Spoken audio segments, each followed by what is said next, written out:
ખેડૂત મિત્રો, આ વર્ષે આપણે શેરડીની અંદર ખાતરનો પહેલો ડોઝ એટલે બલ્ક ફર્ટિલાઇઝર ઘણા ખેડૂત નથી નાખતા અને એના બદલાની અંદર ડ્રેન્ચિંગ કરે છે.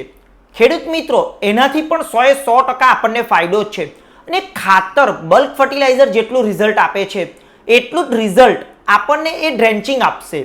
પણ ખેડૂત મિત્રો, બંનેના કામ કરવાની પદ્ધતિ અલગ છે અને બંને રિઝલ્ટની અંદર પણ ફરક છે.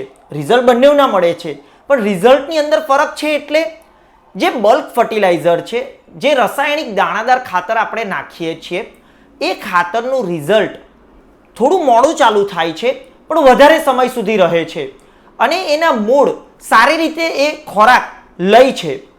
અને આપણે જે ડ્રેન્ચિંગ કરીએ છીએ એટલે લિક્વિડની અંદર જે આપણે ડ્રેન્ચિંગ કરીએ છીએ એનું રિઝલ્ટ તરત મળે છે પણ થોડા સમય માટે જ મળે છે.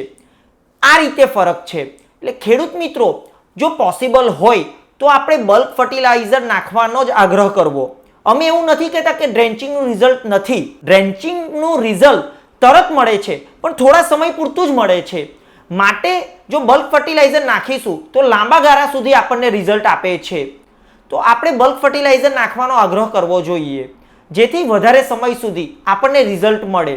આવી જ વધારે માહિતી માટે આપ અમારા વોટ્સઅપ ગ્રુપમાં જોડાઈ શકો છો, જ્યાંથી પણ આપને રોજબરોજ આવી જ ખેતીની નવી જાણકારી મળશે. ધન્યવાદ.